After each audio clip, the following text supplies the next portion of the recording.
Para malaman natin ang ilan sa mga detalye ng Oo. sinasabi mga ghost project daw sa lungsod ng Taguig. Nakakaano yan, sabi nga, delicious details. Gusto ko malaman Delicious, yung delicious details na malicious yan. and delicious.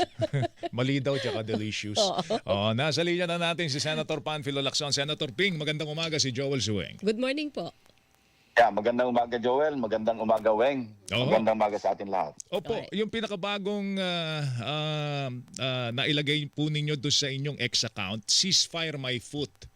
Ano ba ang basis kung bakit nyo po ito nilagay? Kasi tinatanggi na ho ni Senator Alan Cayetano na siya daw po'y humingi ng ceasefire. Yan na nga ang tanong ko sa aking mga kasamahan. Nung nag-caucus kami last Wednesday, after ng aming session. Kasi after ng session, may caucus kami, may fellowship kami mga majority. So na-bring up yan na merong sinabi na kung pwedeng ceasefire muna, magtrabaho na lang. Ang unang tanong ko nga may sincerity ba? Yun ang unang tanong ko na hindi rin lang masagot. So ito na nga yung lumalabas. Nasaan yung sinceridad kung nag-offer ka ng ceasefire, pagkatapos sa unang pagkakataon, pinagkakatanggi-tanggi mo. Yun na nga yung tanong ko sa kanila And I'd rather believe yung mga kasama ko sa majority than kung sino yung tumatanggi. Dahil alam mo, nagsimula ito Wednesday last week pa na after ng aming impeachment trial. Remember, wala pa kaming session noon After ng impeachment trial, inisa-isa niya, inikutan niya na yung aking ilang, hindi ko na babanggitin ang mga pangalan dahil wala akong permiso para banggitin. Pero at least 5 of my colleagues in the majority, inikutan niyang isa-isa at nakikiusap siya. Kung pwedeng tigil na muna, parang ganon. Walang, in so many words, ceasefire. So nung na-bring up yan, noon napag-usapan, very informal ang aming pag-uusap sa kami, mga members ng majority bloc. Pero nag-intensify itong overture na ito Monday and Tuesday. Talagang, at saka nakapokus doon sa isang naming kasamahan. So Wednesday, sa caucus namin, among other topics, yan ang unang tinake up noong mismo pinagsabihan. Yan ang unang kong tanong, may sincerity ba? Makikita natin kasi, alam mo, pagka ganyan, nag-o-offer ka, magpakita ka ng, sabi ko pa nga tingnan natin, kung makapagpakita siya ng good faith, saka tayo mag-desisyon kung bibigyan ba natin ng pansin o ng puwang yung kanyang ino-offer na tigil putukan, magtrabaho na lang. Yan ang kanyang mga dialogue magtrabaho na lang tayo bilang Senado. Una-una, sino ba nanggulo sa Senate? Kaya nagkaganyan-ganyan. Okay, nung isang araw kausap natin si Senator Erwin, di ba? Oo, yes. Binabanggit din niya na para bagang meron daw nagpapadala ng mga feelers na Wag na ituloy. yung Investigasyon. investigasyon ng Senate Blue Ribbon doon sa mga anomalya sa flood control. Although nagugulat daw siya sa ganong klase ng mga payag dahil sabi ng minority, gusto nilang maimbestigahan yung flood Diba? control. Oo. Pero ngayon, Ayaw na. ayaw na raw muna. Oo. Sige nga ho, ano bang issue tungkol po doon sa mga ghost projects sa lungsod ng Taguig? Bigyan nyo nga ho kami ng konting detalye po doon.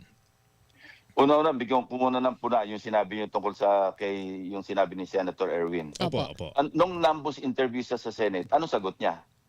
Nitong tao na sinasabing nakikiusap o sino man nakikiusap na wag na munang ituloy ang Blue Ribbon Committee hearings. Tinanong siya Alam mo sagot niya? Do you believe them? Okay. Nasaan yung sincerity? Anyway, tuloy na tayo sa sunod na topic. Okay. Ano yung mga anomalya? Opo. Marami. Okay. Ano na po yung natuklasan ninyo, Senator Ping?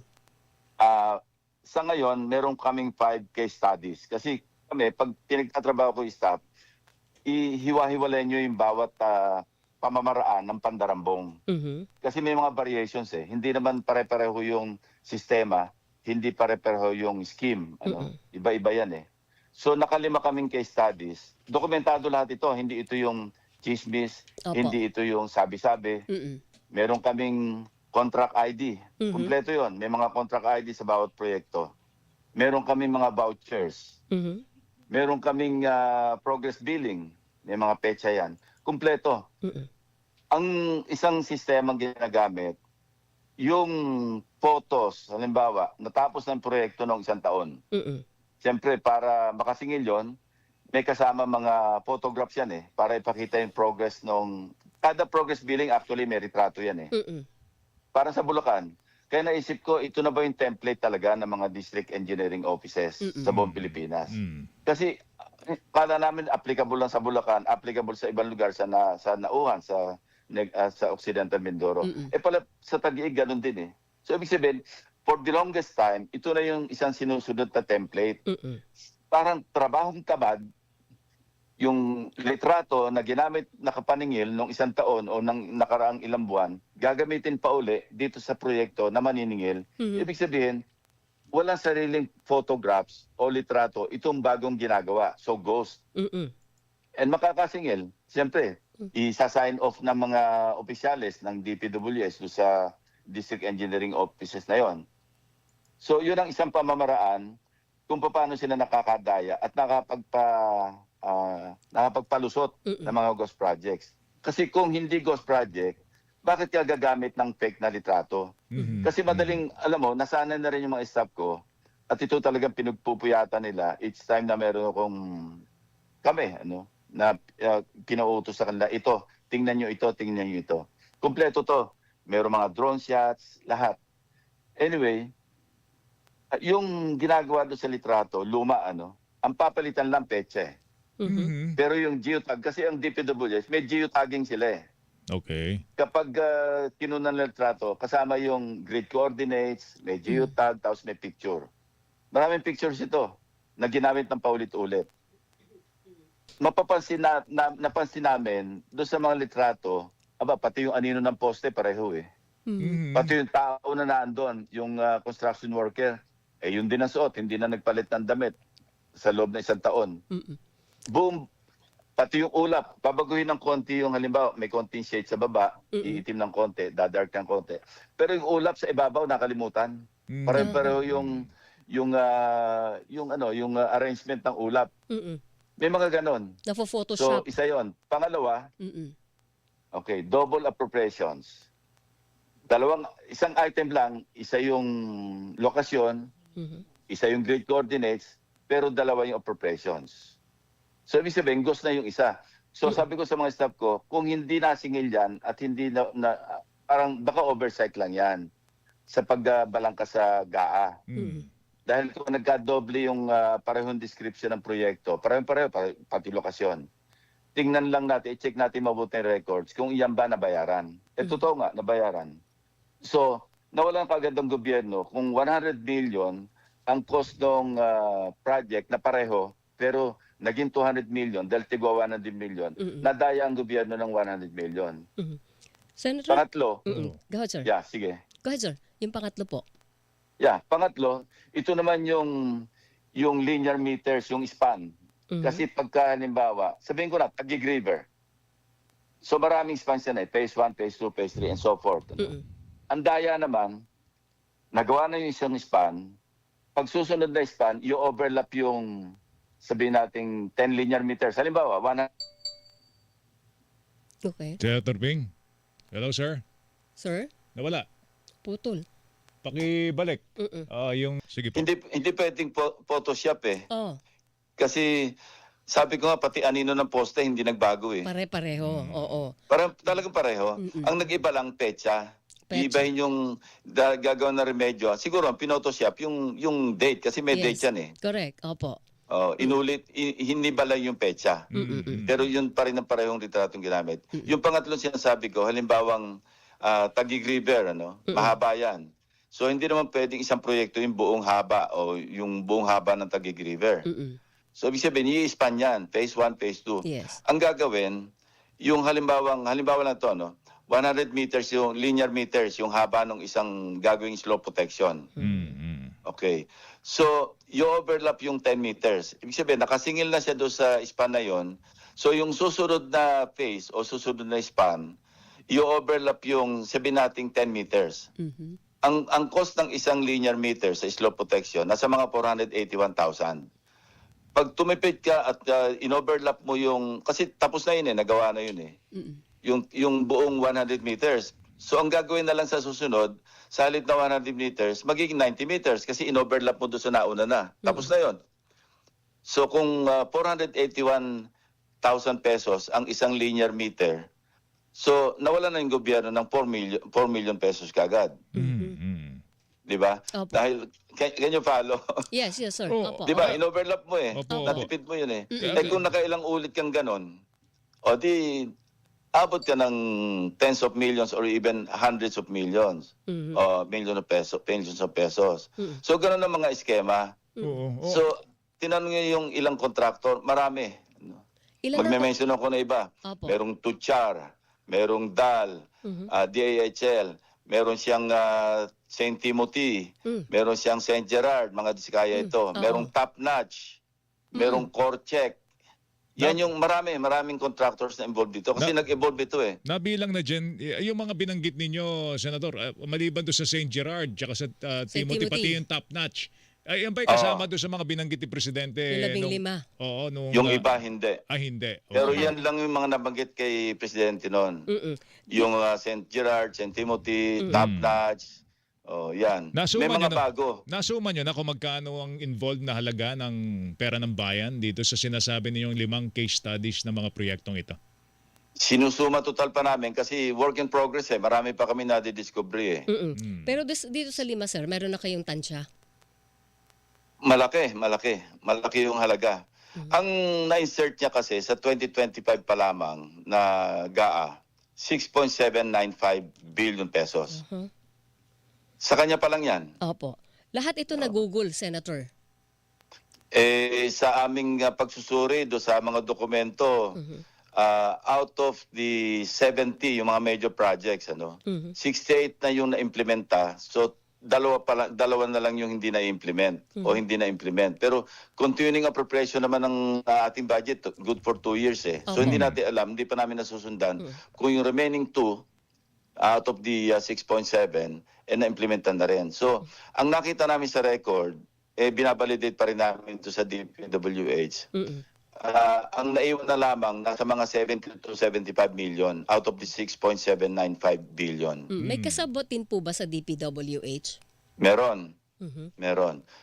Anong level, sir? Meron din kaming, kasama yun sa, nung tinurn over namin sa Office of the Ombudsman, kumpleto na yun halos eh. Kasi parang tulong namin ito na kaysa magtagal pa yung kanilang fact-finding investigation. Nung makita nga... Nung makita, sir, ba't napuputol si Senator Ping? Oo. Sorry, sir. Hindi ko na nga rin alam kung ba't napuputol tayo. Anyway, Opo. Doon sa yun, ganon. Doon pa sinabi niyong may kasabot sa DPWH, anong level ng posisyon niyo, Senator? Kasi sabi ko nga kay Joel, si Secretary Vince pumasok yan ng 2025. So dapat, kung merong ganitong katiwalian, dapat alam ito ni Secretary na imbestigahan niya ito. Kausap ko lang kanina si Secretary Vince Dizon. Sabi niya, lahat ng kooperasyon makukuha ko sa DPWH. Kung ano man ang pangailangan, katunayan, nag-collate na sila dahil nga narinig niya aking mga pinapahayag, yung aking mga findings. Pati yung pag sinabi ko tinarbo sa Ombudsman, nagpahayag siya ng full cooperation. At may mga discoveries din sila kaya idadagdag namin yun doon sa aming mga findings. Sabi niya, Sen, sinusundan namin sa DPWH yung inyong ginagawa sa Taguig. Hello? Yes, sir. Opo. Yeah. Oo. Anyway, Okay. sa DPWH, level ito ng District Engineering Office. Kasi District alam nyo, ang kalakaran sa Taguig, virtually controlled ng isang tao. Wala makakagalaw doon nang hindi alam ni Senator Alan Cayetano. Yan ang kalakaran. Kasi pag hindi sumunod yung district engineer, pinapalitan. At saka pinapanakot niya. At nangyayari talaga. Kaya yung district engineer, parang tau-tauhan, sabihin na natin. Okay. So far, umabot, alam mo, identified na namin yung mga dinadaanan ng pera papunta sa kanya. Hindi ko lang muna bibigyan ng detalye. Bahala na yung ombudsman na magpursunon. Pero naandun na rin. May affidavit kami pindalang isa. May susunod pa mga affidavits na ipapadala namin. Ano po yung ibig sabihin ng dinaanan ng pera papunta sa kanya? Yung flow. Oo. Kasi yung buong ecosystem diyan sa Taguig, nabuo na namin yun Sa tulong na rin ng mga tetestigo.